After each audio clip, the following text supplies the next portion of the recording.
कल्पना कीजिए, रात के घुप अंधेरे में पाकिस्तान की एक सड़क पर एक भिखारी धीरे धीरे चल रहा है। उसकी आंखें झुकी हुई हैं, लेकिन नजर हर कोने पर है।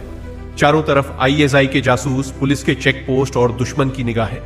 एक छोटी सी गलती और वो पकड़ा जा सकता है, मौत का सामना। लेकिन ये कोई साधारण भिखारी नहीं, ये है भारत के राष्ट्रीय सुरक्षा सलाहकार अजीत डोभाल। 1980 के दशक की शुरुआत। भारत को खबर मिली थी कि पाकिस्तान चुपके चुपके अपना परमाणु बम कार्यक्रम चला रहा है।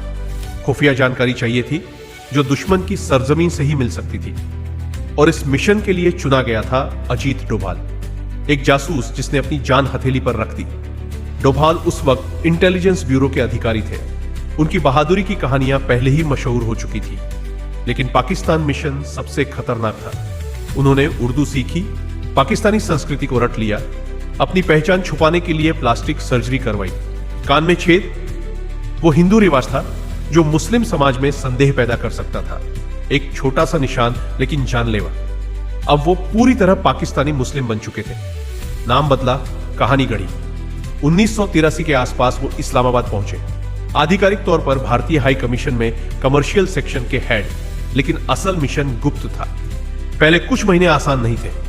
हर रोज नई चुनौती। मस्जिदों में नमाज पढ़ते, बाजारों में घुल मिलकर बातें करते, लेकिन अंदर ही अंदर वो इंतजार कर रहे थे। उनका असली टारगेट था कहूटा, इस्लामाबाद के पास का वो रहस्यमयी इलाका जहां पाकिस्तान का खान रिसर्च लेबोरेटरी छुपा था, डॉक्टर AQ खान का परमाणु कार्यक्रम। भारत को ठोस सबूत चाहिए थे कि पाकिस्तान परमाणु हथियार बना रहा है। डोभाल ने योजना बनाई। अब वो एक साधारण भिखारी बन गए, फटे कपड़े, धूल भरी शक्ल, कोई उन्हें गौर नहीं करता। लेकिन उनकी नजर वैज्ञानिकों पर थी।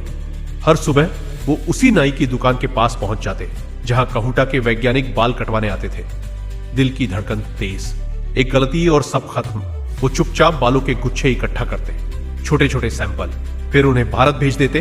भारत में लैब टेस्ट, नतीजा बालों में यूरेनियम और रेडिएशन के निशान। पाकिस्तान का परमाणु सपना सच हो रहा था। यह जानकारी भारत के लिए सोने जैसी थी। लेकिन मिशन अभी खत्म नहीं हुआ था। 6-7 साल तक डोभाल वहां रहे, हर पल मौत का साया। एक बार लाहौर में करीब था पकड़े जाने का।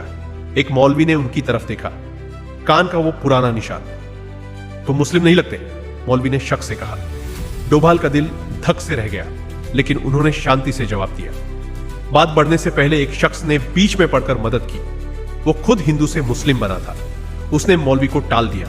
एक अजनबी ने उनकी जान बचाई। लेकिन ऐसे पल बार बार आते हैं। ISI की गाड़ियां पीछे, संदिग्ध नजरें, रातों में नींद नहीं आती। फिर भी डोभाल नहीं रुके। वो बाजारों में, चाय की दुकानों पर लोगों से बातें करते, पाकिस्तानी सेना के अंदर की खबरें इकट्ठा की, आतंकियों के नेटवर्क का पता लगाया। हर जानकारी भारत पहुंचाती।